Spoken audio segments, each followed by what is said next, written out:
Hello, you are listening to Off Radar, It's a Movie podcast. I'm James Smith, a professional film and video editor. I'm James Eatock, a freelance writer and illustrator specialising in 1980s cartoons. And I'm Neil Brock, aka Nige, the man with two names, former film journalist and currently working in the games industry. Each week, one of us picks a movie that all three of us either haven't seen in many years or in some cases haven't seen at all. We each watch the chosen movie, return to the microphone and let you all know exactly what we thought of it. I'd never really had any interest in watching it and I was proved absolutely right. I think it's amazing. I really, really love this film. The film's still a pile of steaming dog shit. If you fancy joining in and suggesting a movie for us to watch, why not tweet us at Off Radar Podcast or email us on offradarpod@gmail.com. If you like what you hear, please subscribe, share, and by all means, leave a review. For now, strap in, turn the volume up, and let's go Off Radar. Hello, welcome back to Off Radar. Merry bloody Christmas. I am James Smith. And with me, and as always, is James Eatock. Hello. Merry Christmas. And Neil Brock. Oh my God. Hello. Hello, guys. Good, very good. Yeah, and this is, as you guessed, if you're listening to Jingle All the Way, this is most definitely our Christmas episode. I guess first up, go back and listen to some of our previous Christmas episodes. Yes. Last year we did Bridget Jones, Batman Returns the year before that. We did Muppet Christmas Carol, Gremlins, Elf. So yeah, this is our Christmas episode. Muppets Christmas Carol. We definitely did that. Christmas Carol. 10 out of 10. I'm just going to keep saying it for the next 20 minutes. Oh no, silly Nige is here. No, he knows. Oh, right. The first 10 minutes we get silly Nige. And I guess we always start this episode talking about some of our favourite Christmas films and stuff like that, but which we like to watch. I guess we've probably covered them before on this podcast. Yeah. So go back and listen to us talking about our other favourite Christmas favourites. But any other nice things that you guys do at Christmas before we get into this one? Actually, we're recording this sort of not quite in December, spoiler alert, but for me, it doesn't feel very Christmassy at all yet. So I'm not really in a Christmas mindset. So hopefully this episode can certainly get me there. But yeah, every Christmas I'll go. What gets you into the Christmas mindset? Well, that's the thing. Yeah, it depends. It's always hopefully there's a magical moment. I remember one year being at university, not feeling very Christmassy at all, and Miracle on 34th Street came on, the Richard Attenborough one, as opposed to the original, and it just, for whatever reason, it just really got me in the mood. So occasionally you just need that little spark. But every Christmas, me and my brother, we get a stocking that our parents will fill up with presents overnight. We're small children, yeah. If they don't do that, I'm furious. Now I do it for my partner as well. In fact, I don't think my parents do it for me anymore. I just do it for my partner and she does it for me. So that's nice. So yeah, that's a nice little thing. And then just going and seeing family and friends, and if we can, try and go to the pub on Christmas Eve or something like that to see all the Ardley lot, my mates back in the Shire if I can. But it's harder these days because we're all getting on a bit. It's so difficult. So maybe this year I'm just going to dress up as Santa, go down a chimney, break my neck, and be a horror story for a 1980s movie. Oh wow, I was wondering which one. It could have been any of them. But yeah, Eatock, how about you? I was interested. Well, yeah, you know what I like to do. But I was intrigued, like Nige talking about the moment where it starts feeling like Christmas. Yeah. Like Nige said, we're recording this on the 27th of November. There you go. That's behind the curtain. No, but the 4th of July. we're recording this on... No, 27th of November, 2023, we're recording this. But no, I think for me it's whenever don't get me wrong, I've been around the Sainsbury's and the Asda, and I can hear the Christmas tunes playing and the aisles lined with Christmas goodies in October or whatever. Yeah. Wow. But I think for me personally, it's when I get the decorations out of the loft and it's like, oh, here we go. So I'll be doing that probably tomorrow or over the weekend. It's just get all the decorations out, get the tree erected, and be like, well, hey, here we go. It's nice to get an erected tree. Yes, Smith. Oh Christ, we all need an erection for Christmas. And then my Christmas time is I just close everything and I just go, right, I'm not going to do any work or any editing or any geeky stuff. I'm just going to eat chocolate because I don't eat chocolate throughout the year, so I'm just going to eat chocolate and play old video games. And this year I'll be playing. Well, the thing is, 2 years ago I got that Ninja Turtles game off Steam. yeah. Because I know nothing about like modern video game playing, but I was I'm going to try and figure this out. So I did it, downloaded it, played it for about 5 minutes, thought this is awesome, and then went back to doing work. This was in 2023. Last year I didn't touch it because I forgot. So this year I'm like, right, this year I'm going to sit down and play my usual amount of retro arcade games, but I'm also going to play that game. And then next Christmas, 2026. What? You've got this planned already? Well, no. I'm just going to say, like, in terms of video game playing, that there's a retro He-Man video game coming out by the same people, I think, that made the Ninja Turtles one. And it looks awesome. I was like, oh my God, I get to play a He-Man video game at Christmas. Sign me up. So, wow. They're doing like a side-scrolling Terminator 2 computer game as well. That's kind like of old school retro. Yeah, kind of that style. Although apparently it's been delayed, so I'm a bit worried about how it will end up being. But it looked really good from like a trailer I saw. So there's definitely been an influx of those sort of style games. Do you know what? I think it started. Nige, he knows way more about video games these days than I. But I feel like that Scott Pilgrim retro game they brought out in time for when the movie happened. They did like a Scott Pilgrim like retro video game, and it was awesome. It looked great. Like all the sprites were traditional. Like it looked fantastic, and I think that started people going like, oh, we can actually make. We've got the technology now to make retro-looking games, and I think with the Switch as well, which I have, like you can download basically any of the old school games with just like expansion pack. I wish, that sounds great. It is great. It is great. You'd love it. Like whatever Game Boy, Mega Drive, everything. But yeah, fair enough. About you, Smith? Similar to you guys. I think like your point on like getting all the Christmas decorations out. We always make a big thing of that. Always put on Christmas music while we do it. Which is if I remember rightly, that's how you proposed to your now wife. Yeah, it was in the sweetest story ever. I love that story. Yeah, it wasn't. It was actually we do like our own little kind of Christmas day where we go to the same place every year, and we have done for like last 10 years, as in like the Crystal Palace, and then go to like a pub and a restaurant. So this was actually I proposed when we were kind of doing our presents. It was brilliant. I loved it. You got down on one knee. No, you were already on one knee handing Felicity presents on one knee. And then she turned around next and you're there with I was just like, that's fucking brilliant. Yeah. I'm so stealing that. But then also, there's a little tradition like that has now carried on with my mum and my sister, which my nan did for years and years, where she used to make mince pies and sausage rolls every year. And I used to, at Christmas Eve, it was like a big event that we used to all make them together. And it was a really lovely family thing. And then since my nan has passed away, my mum now does it and my sister does it as well with my nieces. So it's nice that's kind of carried on. But that always gets me in the mood. I think I love Christmas just generally. I do. It's a great time of the year. But you said about that, so my dad makes the most amazing like sausage rolls. He even does like vegan ones for my partner. And then obviously during lockdown a few years back, we couldn't actually go back, so couldn't obviously get the sausage rolls. So I was determined to make my own. So like spoke to him on like a video call, went through the whole process, made these sausage rolls. Guess who had food poisoning on Christmas Day? Yay!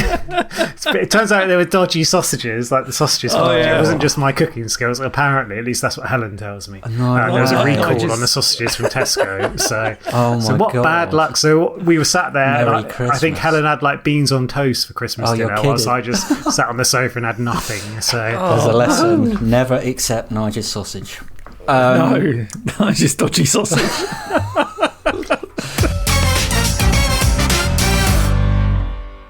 So that kind of leads us into our film. No, it doesn't. It really doesn't. There is no link. But today, as I mentioned, we are doing a film called Jingle All the Way. I suggested this. I wanted to do a more Christmassy film than, because like I said, Bridget Jones and Batman Returns are probably not as Christmassy as, say, Muppet Christmas Carol or Elf, whereas this is. First up, we'd obviously seen this one before. I take it all of us had seen this one before. Yes and no. Oh, weird answer. I'd seen. Let's put it this way. I'd seen a lot of clips from this movie. So, but put it this way, I didn't know what the finale of this movie was. So this feels to me, and this isn't a review. This feels to me like a Mrs. Doubtfire. It's like, oh, everyone's seen that movie, and it's like, yeah, I kind of haven't, or I've seen bits of it. Hello, and. That was my Arnie impression. Arnie Yes. as Mrs. Doubtfire. Yeah, that's just Arnie. In the Oh, film. right. And he's like, "Hello, I'm Turtle Man." But yeah, so I knew quite a lot of this movie. I knew who was in it. Well, I did to a point know who was in it, but we'll get to that. Anyway, you two, I take it, had seen it. Yeah, God, sorry. Yeah, I'd seen it a number of times. To be honest, it's not one I just kind of sought out. It's just one I've just seen on TV, and I've just kind of watched it over the years. I wouldn't Did you see it say at cinema at all? Both No, so I remember like many years ago, some like close friends of mine, the Goods. I used to go around their house all the time, like every weekend, play football and stuff. And for some reason, they had it on video, and I just remember watching it on good old classic VHS, watching it round theirs. And that was many years ago. And to be honest, I don't think I'd seen it since I was like, I don't know, 12. No, Oh, wow, what year was okay. this released? 97. So like 14 or whatever age I was. 96. Yeah. Yeah, so 13, 14. I think I saw it not long after it came out and hadn't seen it since. Nice. Oh, okay, interesting then. Directed by Brian Levant, who you may not have heard of, but he did have a hand in. He was a writer first, interestingly. So he had a hand in writing Happy Days and Mork and Mindy, a couple of those. Oh wow! Okay. But then when he went on to directing, his kind of it's kind of like a category of films you could plonk him into. So Beethoven, Flintstones, Problem Child 2, Problem Child 2, yeah. So yeah, quite a interesting Snow Dogs. Yeah, mix of 90s films. The funny thing is, those are all films I instantly know the titles of and have seen a few. So it's like he obviously, like you say, he was clearly making films of a certain genre. Yeah, But they were entertaining family films. pretty. Yeah, They must have been successful to some degree. yeah. I always remember Problem Child 2, like and Problem Child 1, like. I mean, for some reason, the only thing I remember about Problem Child was in the trailer when the little kid. It was just one of those things that sticks in your brain from the trailer, and it was just him going like, "I hope you guys are insured," and I was just like that. And Wonder what Dunstan happened to checks that in. kid. Do you remember Yeah. Dunstan checks in? The one. Oh, with of John? course. Yes. Yeah. That trailer, the trailer for that, me and my friend, we just wet ourselves laughing. I think we saw it at the cinema, the trailer for it, and it's just one bit with Dunstan's giant chip, and he does this kind of like, got to do it to the camera. So he does this kind of, but he does it with like that chimpanzee, like, and it's all like, and we could not stop laughing. We like, I send him that clip once a year, be like, Merry Christmas, Happy Birthday, here you go. Fantastic. No Monkey Trouble, though, is it? With Thora Birch and Harvey Keitel. What Monkey Trouble? That's Thora. Have you never seen Monkey Trouble? Monkey Trouble. I haven't seen Monkey Trouble. That sounds like you made it up. Now I've said it, I'm like, is this There like is a Mandela film in effect? 1994 called Monkey Trouble, which looks. Yeah, with Harvey Keitel and Thora Birch. Yeah, Well, you're right. It's like a monkey with a skateboard, I think, on the cover. What? She's got like a backwards baseball cap on. This is mental. How Harvey Keitel. And Shoot McGavin's in it as well, which I never realised. I like Nice face. it how the monkey is credited on IMDb. Oh, I can't see any as of this. Dodger. Oh. Right. Okay, there's a film for the future. Go on Yeah. the list. Monkey Trouble. Monkey Trouble. Anyway, written by Randy Cornfield and produced. I think it's worth pointing out, produced by Chris Columbus. I saw my boy Chris Columbus Yeah, on there. I was like, bit of Chris. Starring none other than the man himself, Arnold Schwarzenegger. Who we have talked about, Red Heat and The Running Man. Was Red Heat our first review? I think it was our first full film, yeah. Yeah, it was our Yeah. first like non-80s, 90s, noughties type pod. Yeah. Yeah. And The Running Man was probably the latest one. I don't think we've done any others. That's scary. We've done so few. Yeah, I do feel like we should revisit the Arnie back catalogue. I'm certainly keen to discuss the likes Predator. of Commando, and I think we mentioned like True Lies as part of one of the best films of the 90s. I think you're right. Yeah. Yeah. That feels like that was definitely. Yeah. Well, maybe we will. And Jake Lloyd is the little boy in this. We mentioned him I carved it out your push it in Phantom Menace. Phantom Menace, yes. I did. So I'm sitting there watching this movie, and I was like, "Where do I know that kid from?" And then He's very as soon as familiar. he started talking, Yeah. I was like, "It's the kid from it's the young So it's Darth Vader." Anakin, yeah, basically, Yeah. which we spoke about earlier in the year. And then the kind of rival dad is Sinbad, who is the comedian. I'd never heard of him. Big in the 90s. Is he a comedian though? Well, he said he was a comedian on. Do you have to be funny to be a comedian? he was. I just remember him like he was big in the 90s, really, but in America. I was going to say Sinbad I've never seen him apart from There was this. never a crossover. No. I remember like you'd buy a comic book and there'd be an advert for a film like Encino Man, which was obviously California Man, and other things, and there'd always be like one ad where it was like, it's Sinbad in another straight to video movie or something. I guess he's in like the Carrot Top category of comedians that never really crossed over. Never crossed over, UK. yeah. Very, very Right. niche, but very successful, but very niche. Yeah. Very niche. Well, there you go. That's why he's in this. Phil Hartman. Troy McClure from The Simpsons. Yeah. I always love to hear. Is he Troy McClure in The Simpsons? Yeah.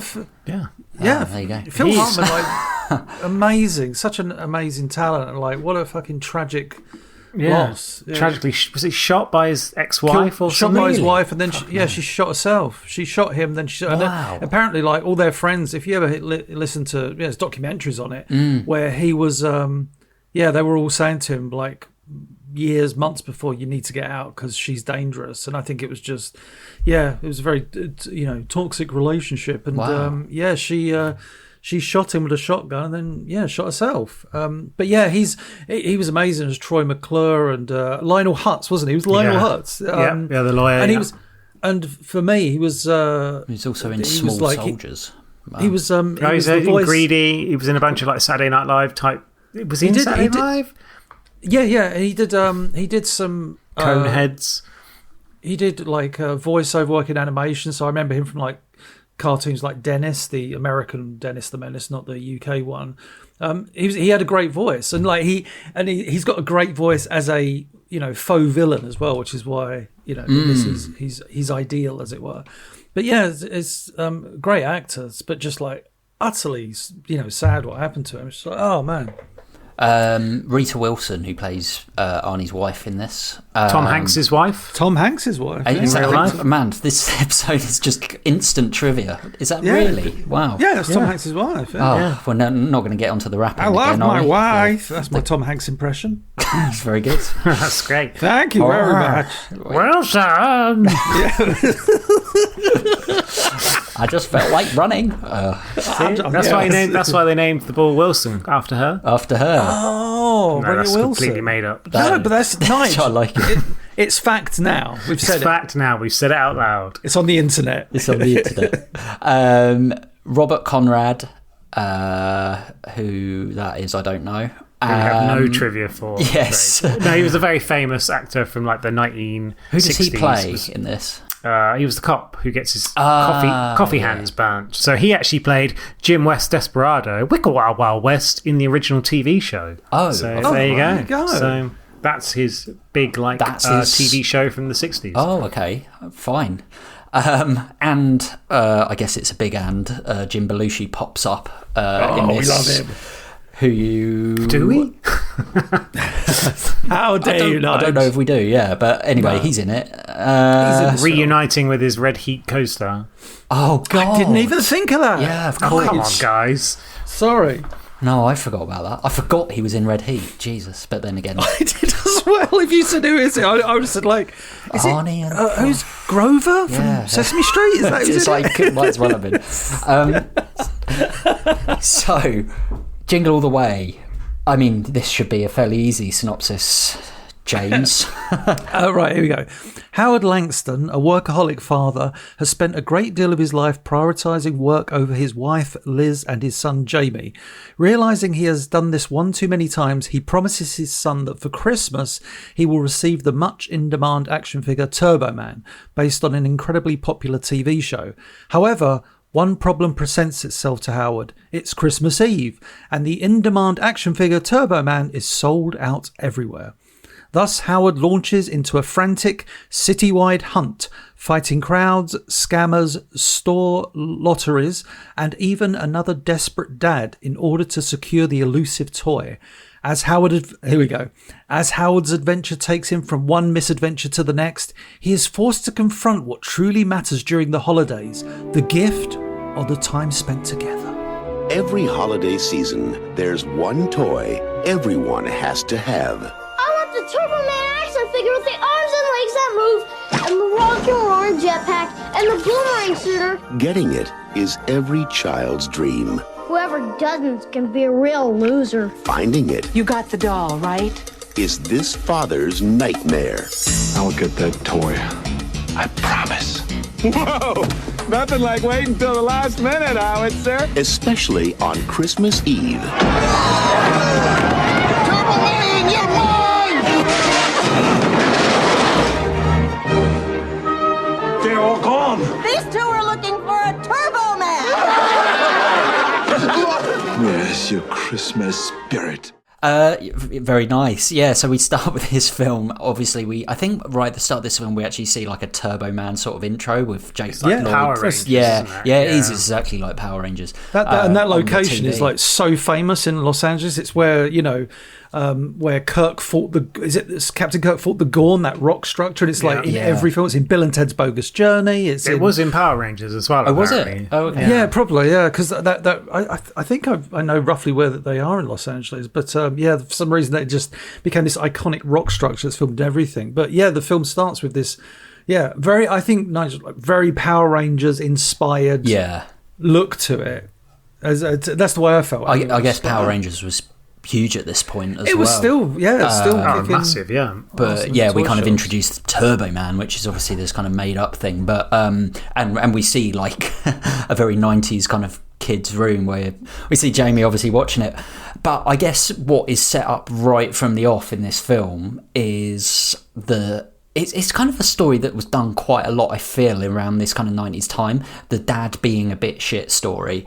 So I think it was done with... Yeah, we talked Liar? about Liar and Mrs. Doubtfire, two films that spring to mind. Because we talked about it in Mrs. Doubtfire where, the dad starts off and you kind of get all the clues right from the off, and it's almost like a story of redemption with his son, and obviously being based around Christmas, it kind of adds that extra layer to it. But he's very busy. He's got no time for his son. He's always at work. He's just a bit crap, and the kid is like, he doesn't turn up to the school play and stuff. I think even in Hook, it's like a similar kind of thing.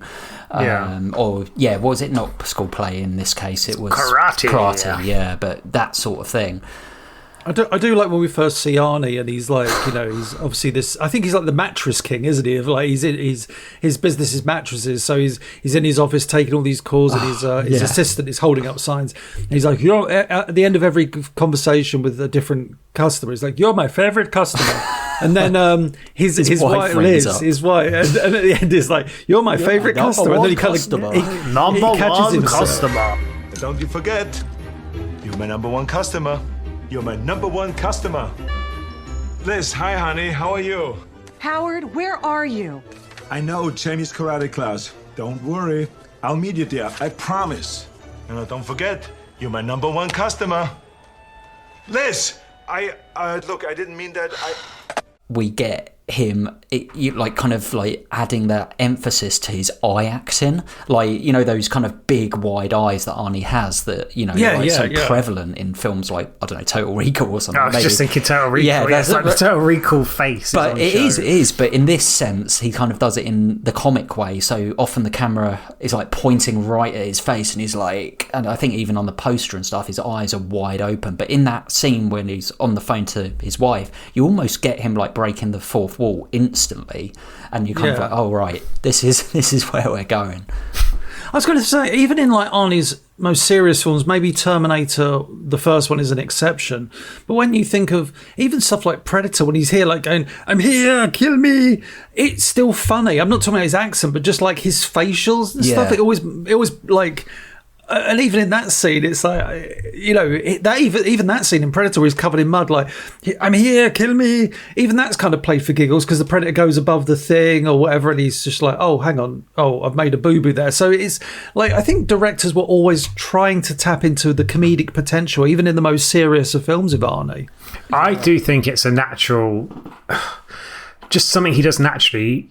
In the way he acts, I feel like he's gurning almost a lot of the time. Do you remember, like, you heard of gurning before, that thing where people like contort their faces in certain ways? I feel like in this, it's almost like, right, to be funny, I need to kind of go into overdrive and go. I know he does it in more serious roles, but it feels like, unlike Twins, which was obviously a few years earlier, this one, he's almost like, I'm playing it in a family movie, I'm playing it for kids, I'm going to have to really sort of push myself, and in doing so, his face is quite expressive, to say the least. Yeah. I guess the way this is written and directed, it's more like almost like a cartoon anyway. So At times this movie is like, wow. It's like they went there. Cartoon character. Oh, excuse me. Yes? I'm trying to find the Turbo Man doll. I was going to say, before we really get going into this film, should we talk about the basic premise, which is obviously lifted from from two things. One is I would say this recently, weirdly, didn't we? We did, because obviously the premise of this film was based on the hype around the Buzz Lightyear toy, which came out the previous Christmas in '95. Wow. But I've got very specific trivia on this, but go ahead. Okay, no, I was going to say, but the thing I always go to is the Buzz Lightyear thing seems to be the comparison, although the years would be very, if that was that would be Christmas of 95, was it? 95, Christmas of 95. So for this to come out and have all those references seems very bit too close. The thing with all the parents fighting reminds me greatly of the whole thing with Cabbage Patch dolls back in the 80s. That was the first time, I think, if I remember rightly, I remember news stories reporting just on the craze of Cabbage Patch Kids. And this is only something I would have found out, I think. Remember BBC Two did the I Love the 1980s. I remember when they did an I Love, this would have been 2001, they did I Love 1983 or 4, and they showed this footage. It's actual news footage of these parents fighting one another to get to these Cabbage Patch dolls, and it was wow, that's insane. So I feel that this film is a mixture of maybe the two. It's weird. I know you've got some trivia, Nige. I'm really interested in it. But the other day I was watching a BBC throwback article, and they put it on the news, and it was the Toy Story Buzz Lightyear, and they were doing a 5-minute article about people going to get Buzz Lightyear, and it's amazing them going into the shops and stuff. And I'm not sure if this film was inspired by it or not, but it seems a bit of a coincidence that it wasn't, because some of the shots in the stores of this article, and people were I've been everywhere to get this Buzz Lightyear. It was it literally, in this country especially, you couldn't get one, which it was mad, because Toy Story obviously was such a huge film off the back of that. But yeah, what is the trivia? Well, the original script predates. Basically, Buzz Lightyear also predates Tickle Me Elmo, which ended up being a big sort of Christmas toy around that time, and also Power Rangers became quite big around 95 anyway. Yeah. But what did actually happen? Obviously, they had the original script, and then Chris Columbus saw it, obviously being involved as a producer, and he personally had experienced at the end of 1995 trying to get a Buzz Lightyear for his kid. So he actually reportedly rewrote quite a bit of the script anyway, so really had his sort of fingers on this film, and did so because of that, which was then accepted by 20th Century Fox, and was why we ended up with the film we've got, which obviously does have all those very heavy influences for what happened in the 90s. But actually, it wasn't in the UK, it wasn't until 1996 that they had the Buzz Lightyear craze as big as it was in the States, and people couldn't get it for that year. So it was actually the Christmas this film was released. So it's life imitating art, which was already imitating life. So yeah. And I guess the bigger kind of message, which I don't know if it's trying to say this or not, but consumerism of buying all this stuff, and we're used to it now. I think this film does a good job of that. It does, but we're used to it now in a very different way, because it's Black Friday and stuff. And the cynicism of Christmas these days is another level. But Christmas, you get the cynics that are it's a holiday made by Coca-Cola to sell, whatever, blah blah blah, or it's a holiday created by Christmas card companies. We all know it's a holiday created by Santa Claus. He created it in the day, didn't he? He did. Yeah, he was in the year 0. Santa Claus was I'm going to create. Let's do a thing to celebrate. I'm just going to bring loads of toys, and I'm sure there's some dark tales behind it. But we enjoy. The Christmas Bible was definitely the Christmas Bible. Yeah, with Rudolph rising from the dead, and Santa unloading his sacks on our beds. We love that. There we go. My nephew used to be scared of Santa coming into the house, and was almost petrified, couldn't go to sleep. He's like 18 now, so you very much appreciate that story. Yeah. No, I always had time for Santa. But yeah. Yes. What was we? Well, no, I think it's a good point on that. I guess veering back to the film plot slightly, we fairly soon meet the neighbour. Once we get Arnie coming back and trying to impress his kid with this really, Oh no! In fact, we meet the neighbour. The whole first scene is just him being late to the karate, and Phil Hartman's kind of being hit on by like all the single moms or the wives, and he's sort of buddying up to Arnie's wife, Rita Wilson, and then they go back to the house, and Phil Hartman's kind of putting up the Christmas lights outside his house, so you can tell he's trying to like very much lean into his family situation whilst Arnie's away being a busy bee at work. It's a good technique to use this kind of slimy but like kind of almost like Ned Flanders like neighbour that's incredibly patronising but also Mr. Perfect to kind of play against Arnie's character, who is as the film goes on, we find out a little bit more where, like, in a much later scene, one of the son of the neighbour says, "Oh, my dad only started doing nice things once he and my mum separated," and then he says like to Arnie's son, like, maybe your parents should get a divorce too. So it's clearly like Ted, the neighbour, is he's just trying to hook up with all the local mums kind of thing. I think that's the impression you get in one of the opening, like Nige said, all the mums are cozying up to him, and it's clear that he's a player. I'm going to change your light bulb. Ooh. Yeah, exactly. Yeah, and he says, I've got the right tool for it. It's like, oh yeah, I bet you have. I want to say as well, when we first see the kid's bedroom. Like Arnie's late to the karate class. Little Jake Lloyd, what was his name? Nige? Jamie. When little Jamie is sulking, and Arnie's like trying to do like some faux karate. We see an establishing shot of the bedroom, like a wide shot of the bedroom. When I looked at his wall, I got. Do you know? It's funny. I was looking at his wall, and I got a bit of a tummy ache. Oh. And then I ran to the car. I ran away, and then like. Someone came up to me, and then I ran back to the car quickly, and I got in and drove off. And they were like, "What are you going?" Because if you look on the wall, Captain America's on the wall. Oh, right. I was like, "What?" I wondered where you were going. You can delete all of that, but I just thought, I'm just going to throw this. If anyone hasn't seen the 1990s version of Captain America, which is for free, for free on YouTube, then that reference is gone. And I think the poor proportion of people in the world who have not seen that film, I mean, there's only 15 views on YouTube anyway, so no. But it has got Captain America on the thing, so you can tell that this kid basically idolises like a hero. Yeah, and that is the point of Turbo Man, I guess. Yeah, to fill the gaping hole of his dad in his life, who's too busy sorting out beds. That massive irony with the fact that Arnie in real life, in most of his other films, is that action hero. So the fact that he's a useless dad that is not this for the majority of this film is clever casting in that sense, I guess. We get one of my favourite little directing bits, which they, I think, reuse later in the film. They definitely use later in the film, is when the wife, let's just call her Rita Wilson, I can't remember, Liz, the wife. So Liz is talking to him, they're about to get into bed, and she's just cleaning her teeth before she goes to bed, and she's talking about, she goes, "Oh, you got the doll right." And there's this crash scene, but the way they do it is so good, because she's cleaning her teeth in the mirror, and we get a point of view shot of her almost like looking at the mirror. She ducks down to spit, and the camera crash zooms in on Arnie, like, go. In other words, he didn't get the doll, and he's like, sure, I got the doll. And it's but he didn't. He did a lied. And the following day, he begins his adventure to get the doll, which is basically the film. Which is it's basically him charging around a load of shops.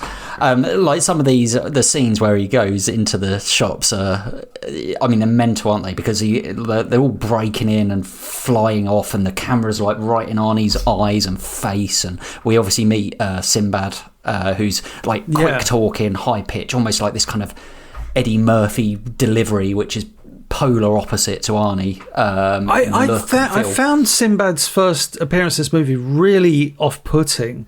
Like, I thought, I know the role Sinbad's going to play in this film roughly, but he was just like, he does this like 5-minute monologue of just hibbity bobbity, hibbity bob, bibbity bob, and I'm just like, oh my god, like, someone please stop. And he's like, And I see what they're trying to do with his character, but I don't know if it was like, are you supposed to really dislike his character immediately? He's not the only one as well, because like a little bit earlier when Arnie's trying to rush back to the karate show, he gets pulled over by a cop, and then this cop keeps popping up at various points of the film. But he's a lot more understated. He's like your classic kind of glum cop. But then you've got Sinbad, who's the extreme. This, as you say, he is basically being like a comedian. He's a disgruntled postal worker that hasn't been looking after his kid either. So in some senses, they're kindred spirits. But obviously, it's like he ramps it up, and even in that first scene, he ends up like throttling this random woman, and everyone's just like, "Yeah, well, that's just Sinbad being crazy." That's crazy Sinbad. And I think that carries on throughout the film. It totally does. There's a scene like that follows where he basically says, I'm trying to find a Turbo Man, and then the two shop assistants, as the guy with the massive nostrils goes, they're trying to find a Turbo Man. And it's almost like Tim Burton-esque, that scene. Like it's very weird. Hey, everybody! These two are looking for a Turbo Man! Shut up, man! Now, what's so funny? Where have you guys been? Turbo Man's only the hottest selling Christmas toy ever. So one nice little moment I like is when they go, there's a lady with a fur coat and who took the last one. And he's like, fur coat. And he sees this one with a fur coat outside. And he runs outside. And I'm looking at her and I recognise her. Yeah. And she started talking. I was like, oh my God. And that was like a nice another Simpsons reference. And then this, unless I'm mistaken, Lisa Simpson, really? Right? Yeah. Wow, how did I not notice any of these Simpson voices? I recognised her face, and I was just like, where do I know her from? And then as soon as she started talking, I was like, it's Lisa. It's Lisa Simpson. I don't know if you spotted this little bit of early trivia, I guess. I watched the film and it was the extended edition. So I was so did I. Sense. Yeah. And then after the credits finish, so like all the credits you can get, like the no animals were hurt in the making of this film, there's a one-line credit of just like her name, just like and Yeardley Smith as Lady in Coat or whatever. Oh. It's like, I've never seen that before, where the entire credits play and then it's almost like the ultimate and it's just one line of her. It's almost like, maybe we forgot to put her on the credits, we'll just chuck her on at the very end. It's so weird. I'm thinking either that or maybe she's only in the extended version. Possibly, yes. Good shout. Maybe. Hey, hold it! Wait, lady! I noticed another little thing when he's like in the store and he's like drifting past all the toys. There was a Hercules toy that it pans past, and I thought that, and it was Arnie, and I was like, that's a nice. It's very subtle, but it's a nice touch. And actually, I kind of thought to myself when you said about the cop, I was like, I feel like they missed a trick with him, and where he chases him later in the film. Why didn't I know where you're going. Why didn't they do T-1000? Or I know it becomes it edges on spoof, but I think that would have been good if they'd had him as the cop. Where you can get away with that sort of like little homage. This is very much a film where you could do that little bit of casting, and they do it in fucking Wayne's World. So why not? Yeah, of course. No. I'm with you on that, Smith. But I thought, after he meets, after he realizes that Lisa Simpson doesn't have the doll he wants, she has the what's the sidekick's name that everybody keeps talking Boost about, or whatever it is. It's Booster. No, it's Booster. I think it's Booster. There's a great joke at the end of the movie about Booster. But after he realizes it's Booster, this is what I thought the film does quite a few times, and it's a bit obviously on the nose, but I thought it worked really well, where they're playing like a Christmas song, and it's like chestnuts roasting on an open fire, and it's just him driving around, going in different toy stores, like a montage, and it's just people laughing at him.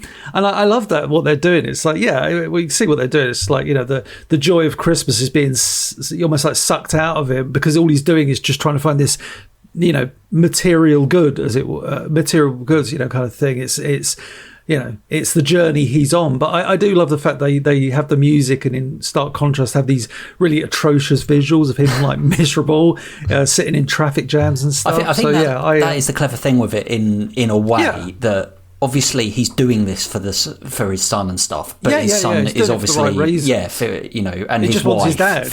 Like he can't tell them why he's doing it, and he's like, well, where are you? But that is the thing, isn't it? That's all the son really wants is his dad, but he's letting him down by not having this bloody Turbo Man toy. But there's a scene. There was one Arnie quote which instantly stood out, and I must have heard it on just like Arnie soundboards and stuff, where he rings the house and I know the you're neighbour say, is on the phone and he's making cookies or something, and Arnie says, "Put the cookie down, now." And I was like, I've heard that loads of times. Oh, these cookies! Put that cookie down now! Interesting thing. So, like I said, I didn't know the plot of this movie. I thought that he and Sinbad team up, and then that's the rest of the movie.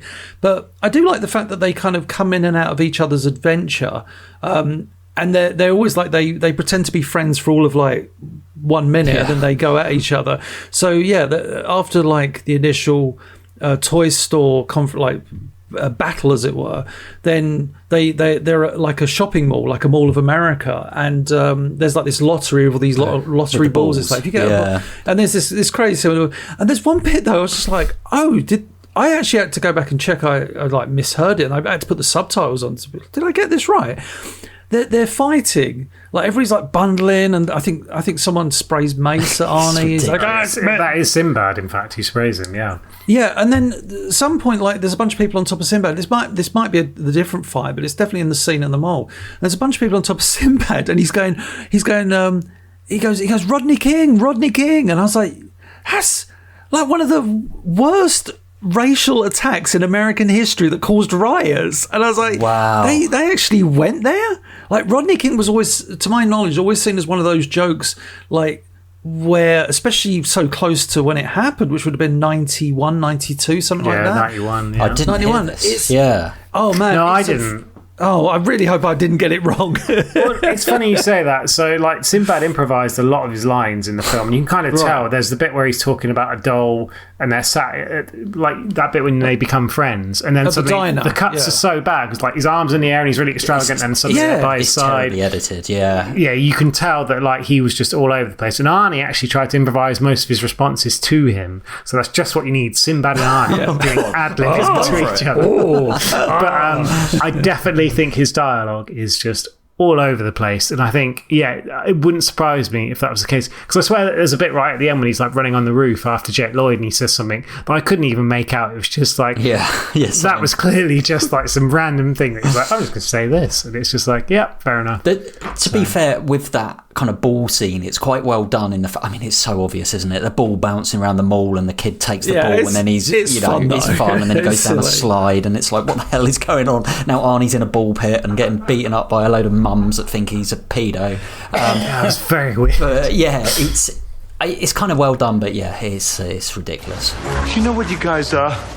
Nothing but a bunch of sleazy con men in red suits. It's like four famous Santas are in this, unless I'm mistaken. You got Jim Belushi. Yeah. You've got the dwarf guy who was in Seinfeld. I forget his name now. Like, I know who you mean. Yeah. He's great. The guy with like the little black little beard. Like he was. If you ever seen him in Seinfeld, he was like fantastic.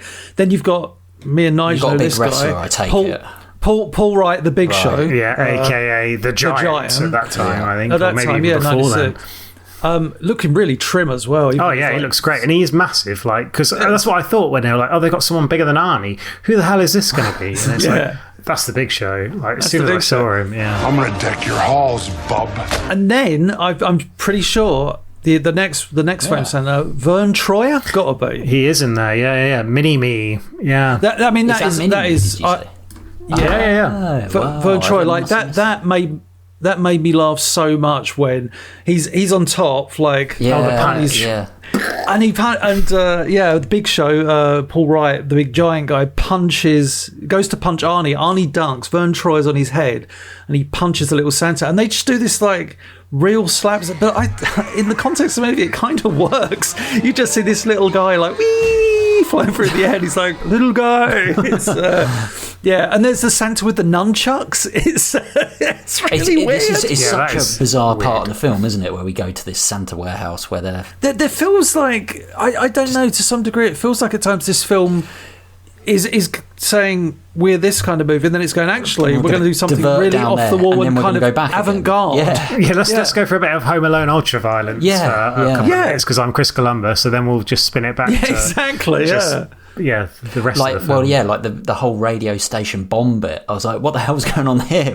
That is so the cartoon strange. hair with the cop. Yeah, and, yeah, you know, that's- basically blows up a radio station. You're too late. I already got the right answer. I won. Yeah. I don't need the right answer to win. I got this. And what's that? This, Master Trackstar, is a homemade explosive device. A bomb? Yes, in layman's terms, a bomb. We get Arnie going back to the house, and there's an amazing bit where he sees the neighbour in the house, Ted, and they do yeah. the Jaws zoom, I think, that we talked about not long ago. We get the I don't know if Yeah, he does. Yeah. Yeah. and Arnie goes into the neighbour's house to try and steal the Turbo Man. This is like the bit where you're like, oh my god, what's he doing? You know, he's actually Arnie's gone to the dark side. He's actually going to go to Much like Jake Lloyd would do. Although they do quite early make out that Phil Hartman's kid's a bit of a dick. Just like spoil. They do, but they do always make it clear that you know he shouldn't be doing this. He shouldn't be ruining this little kid's Christmas. And he even says it in like this really naff internal monologue where he's like, "What am I doing? I am going into the house." And it's like, okay, you don't need I to thought say that's the reindeer talking. oh, the reindeer. Stealing from a kid? I can do this. You're gonna go back. Punches a reindeer.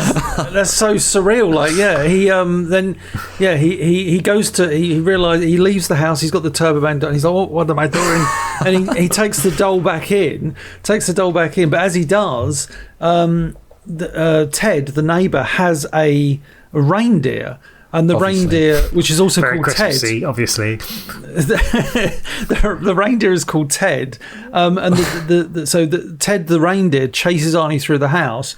Arnie accidentally shuts it in a room like, I've shut the, and then the house catches fire.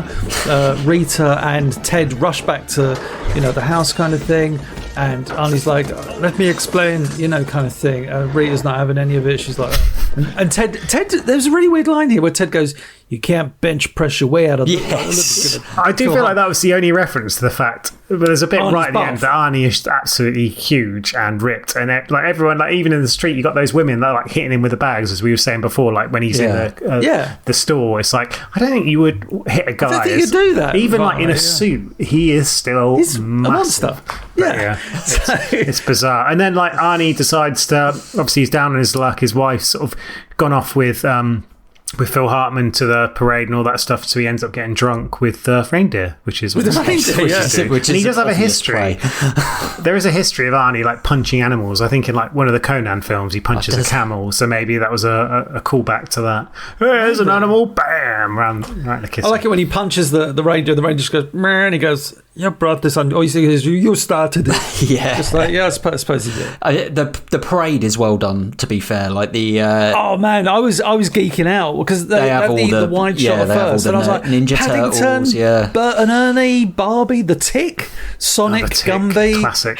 Hello Kitty. I was just like, there's, and I think, unless I'm mistaken, there's like a baby kind of. I was like, that's a Cabbage Patch doll. I was like, oh, nice little. That was the nod back, yeah. Because I was going to say, in the 90s, Cabbage Patch dolls weren't relevant at all. They'd long since gone out of fashion, so it's just like, I think they did have a little bit of a revival in the 90s. oh, maybe, yeah. I was just like, that felt like a bit of a wink. We know where our bread is buttered. That's what I'm talking about. bread is buttered. But yeah, but it's well done. It feels like all the parade, budget has gone on Arnie and the parade scene, basically. I will say this about the parade, unless I'm mistaken. I guess I would be mistaken. I was going to say, I wonder if it was one of those situations where there actually was a real parade, and they said, "Let's double up. Maybe we'll have a." Yeah, I mean, it doesn't. No, they did it actually on a lot. It was shot actually at a studio rather than doing it out in public. That must have been so expensive. I think it was one that they'd shot a bunch of other stuff at. I think you'd probably recognise it from other films. 'Cause I think the film was it was filmed in Minnesota, and it was the largest film that was ever made in Minnesota. Wow. But the problem was, because people were so unused to there being celebrities and actors around, they would get really close and get really rowdy and stuff like that. Get away!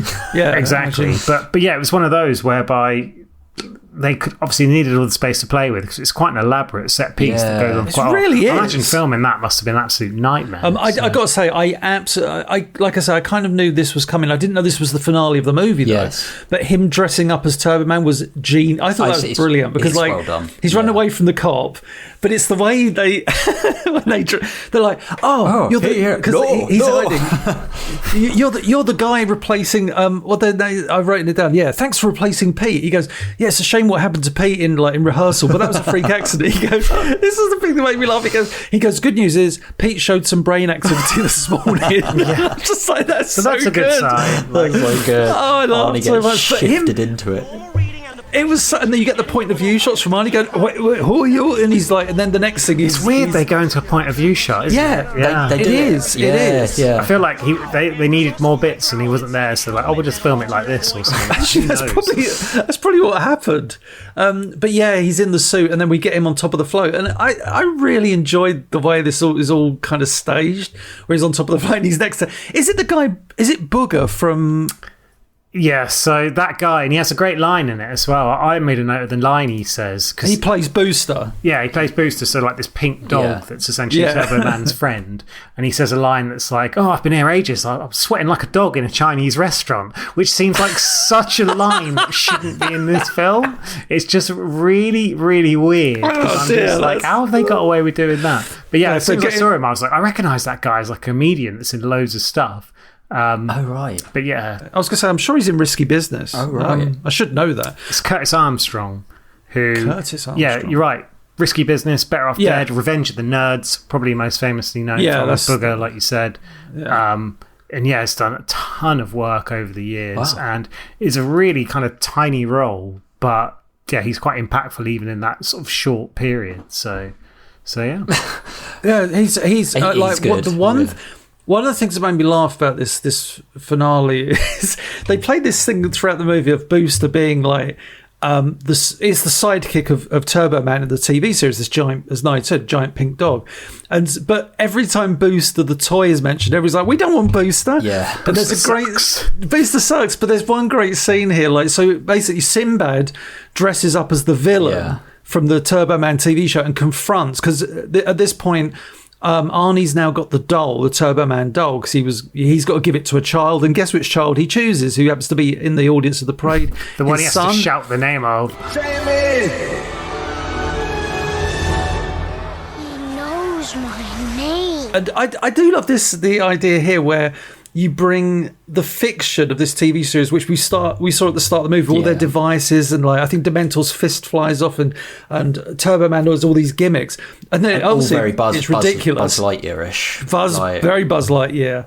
And they've got all these gimmicks. They're actually using them in the real world in these costumes they're dressed in. But there's one bit where Dementor, I think, is pushed off the stage. I think like Sinbad goes like.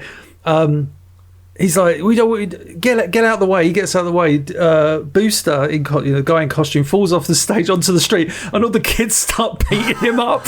Going, we don't like you. We hate you. That's so hot. So good.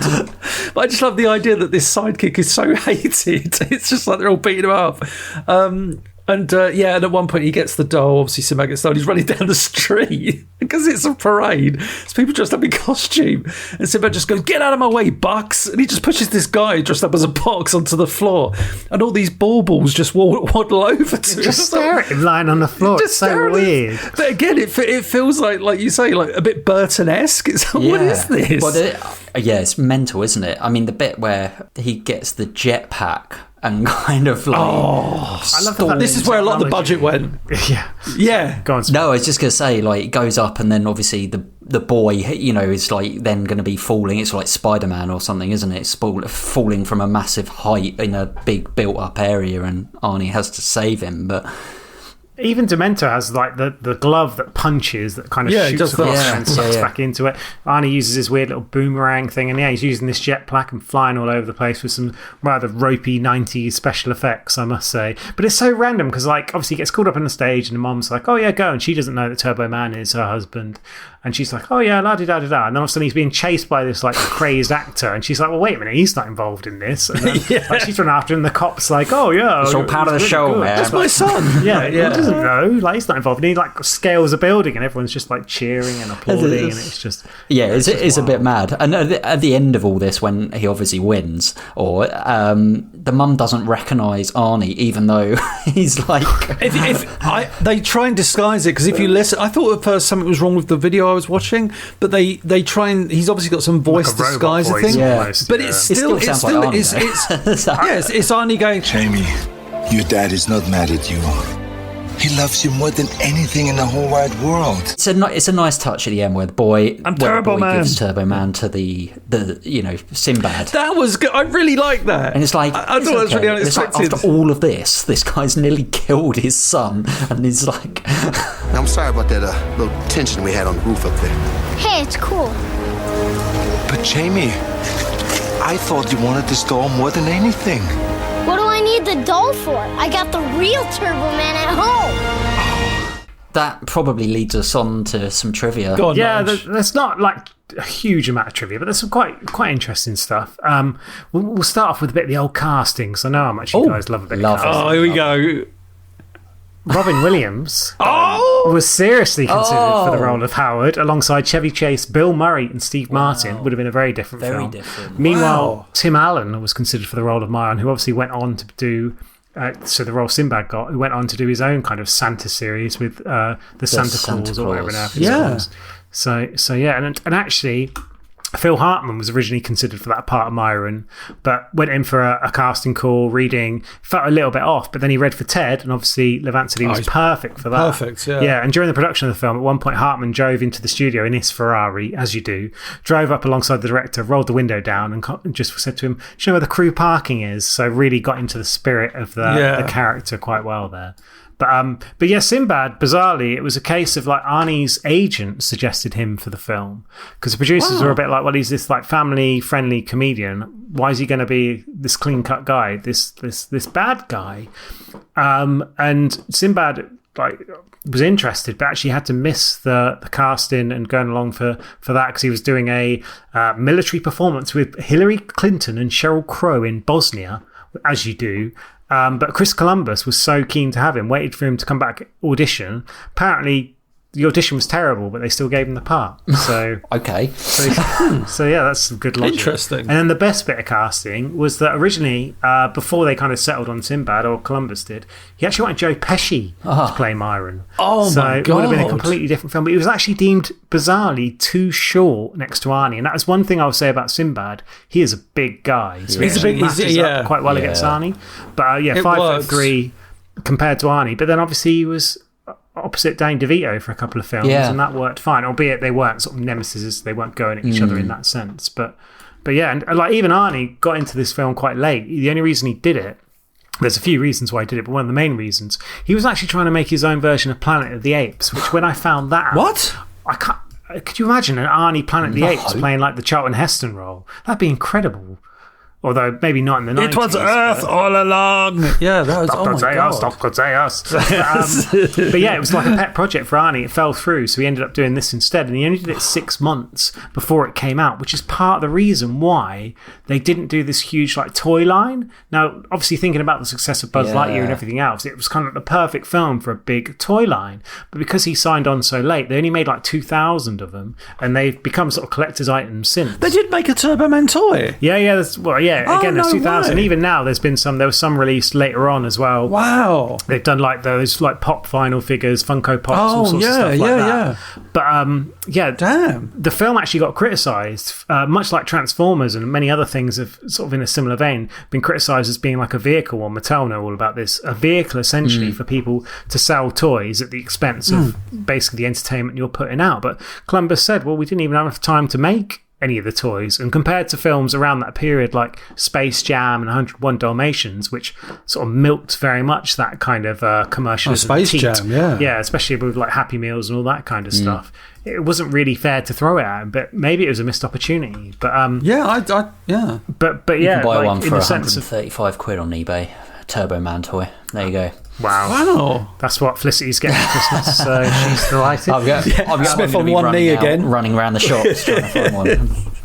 But it's interesting. The film cost 60 million, and even without obviously all the commercial tie-ins, it still made 130 million, so more than doubled its money, even though critically it wasn't necessarily as well-renowned as sort of Christmas films around that period. The Arnie draw, I guess.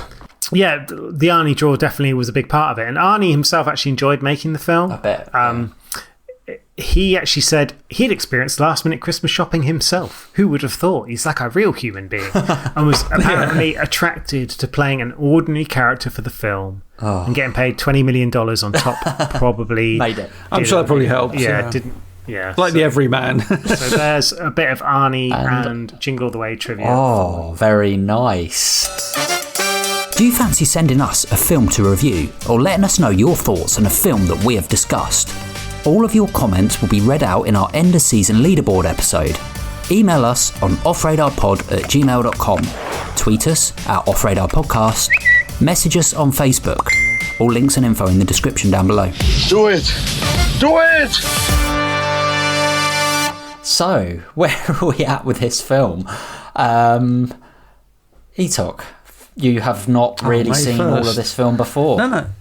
No, so yeah, I might as well. Dipping your toe into the jingle pool of joy. I wrote all my notes for the movie, but I didn't write any notes for like the review part, because it's one of those where I went in with, I guess, lowish expectations, but I think I come out like there's elements of this film which I think like the weakest part of this movie is probably Sinbad, but he's not a reason for me to like skip the movie or turn the movie off or anything like that.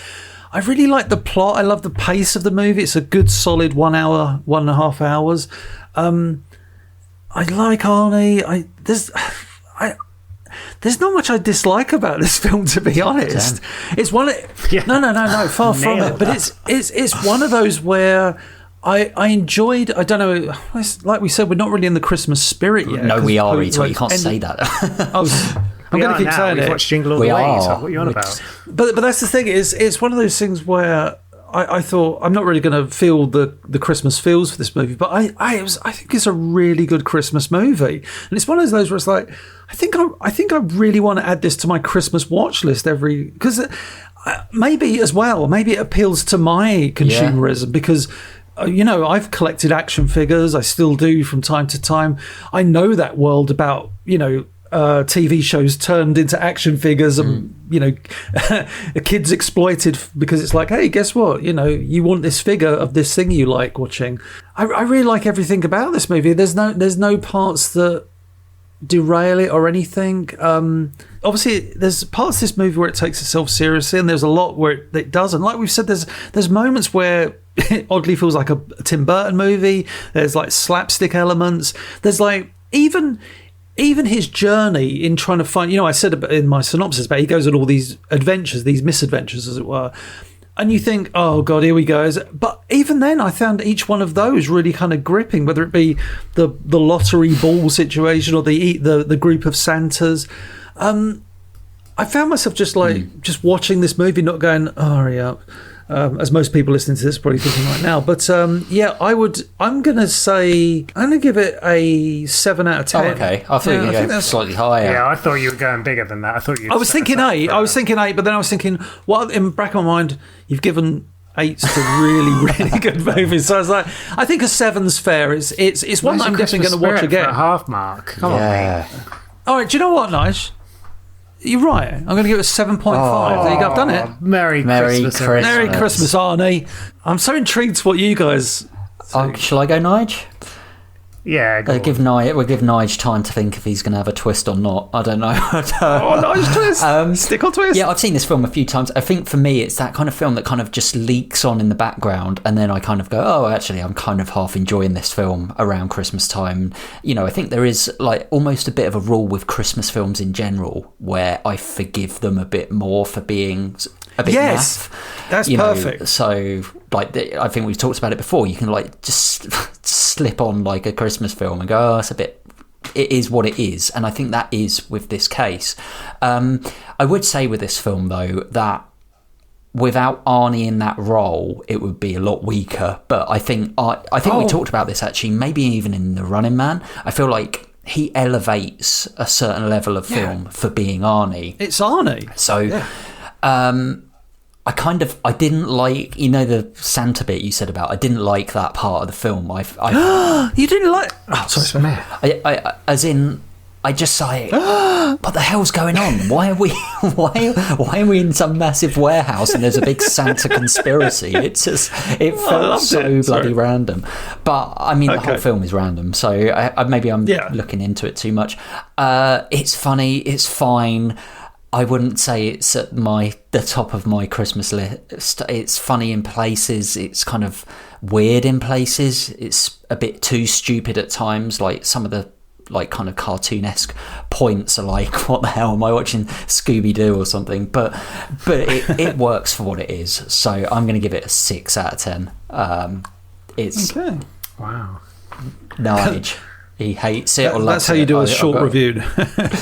Obviously, the first time I saw this film, I think I said right at the start, I was like 13 or 14. I think that's the kind of age where you start to discover things about the world that perhaps you didn't understand quite in your childhood. Like you're opening your eyes a bit more. I think it's the time of your life where the sort of music that you get into then, they kind of say that almost it takes you tasting music for a long time afterwards. So it's a very influential period of your time. And I think for me, going into watching Jingle All the Way, I was of the impression that there's no such thing as a bad Christmas film. Like all Christmas films just bring joy and laughter and wonderful stuff. And then I watched Sinbad in Jingle All the Way, and I was like, fuck me, this has ruined Christmas forever. Thankfully, it didn't ruin Christmas forever. So I've had plenty of great Christmases since then. But then, Scrooge himself, James Smith, asked me to watch Jingle All the Way in 2025. And now he's ruined Christmas for this year. Because this film... Good God, is one of the worst films I've ever seen. And I literally sat here today watching this film. At least half a dozen times. I was like, I fucking hate this film. Out loud, I couldn't stop myself saying it. That is how much I dislike this film. Like, Sinbad is terrible. Unbelievable. I think it's possibly one of the worst performances in cinema history. Wow. Like, that bad. But Jake Lloyd... Yeah, pushes him remarkably close. And it feels very harsh to be like kicking a kid who's obviously had a lot of issues that we speak about in the Star Wars podcast, but he's just so fucking annoying in this film. Rita Tom Hanks Wilson is unbelievably wooden in this film. It's shocking. Like even Phil Hartman can't save this film. It's just... the only bits that kind of bring me any remote bits of joy is like, as you mentioned, like, well, as I said, the Tim Burton-y kind of the weird like shop owners, employees, whatever you want to call them. I quite like that bit. I quite like the guy in the boomer suit and his line. I do like the very last line from Rita Wilson. I'd forgotten that, and I thought, oh yeah, that's quite a nice way to end this film. But everything else is just so bad. All the subplots are awful. The big scene at the end with the flight, it's just like, there's one good bit when Arnie, like, he's flying in the air and he turns off his suit and pulls a weird face and says something that actually made me laugh. It's just like, just like Arnie being that sort of caricature crazy comedy man. But yeah, it's just it's so bad. I can't believe the ratings you two have just given this film. It hurts me. It's the sort of film that it doesn't feel Christmassy to me at all. It just just makes me feel there's reindeer, so angry. Just like this film is terrible. It's so bad. It is worse than Captain America 90s. Wow, it is that bad a film. I don't think it is, but I would not wish this film on anyone. I really wouldn't. And yeah, seeing The Big Show was like, that's pretty cool. It's so bad. It's so bad. I'm going to give this 2 out of 10. And that's just because bloody hell. The ending was so not quite as bad as, what was the one? Big Hit that you gave 1? The Big Shit. Yeah. Fucking hell. Well, there you go. Nige was on the fence about that one, clearly. Nige was on the fence. If it was a reindeer, I would put it down. You would punch it in the face. What would you do to this film? I bet there's quite a lot of people that get on board with this film just because it's a Christmas film and it's got Arnie in. Yeah, I think Christmas. Yeah, clearly, Nige is a Scrooge tonight. But there you go. What do you think of Jingle All the Way? Email us on offradarpod@gmail.com. Tweet us on offradarpodcast. Let us know what you think about Arnie's performances, Sinbad's performances, Jake Lloyd's performance, and our performance. And we'll speak to you next time on Off Radar. Did you know you can now subscribe to Off Radar? It's a movie podcast on YouTube. You can watch exclusive trailers and listen to brand new full episodes. All links and info in the description down below. Somebody stop me!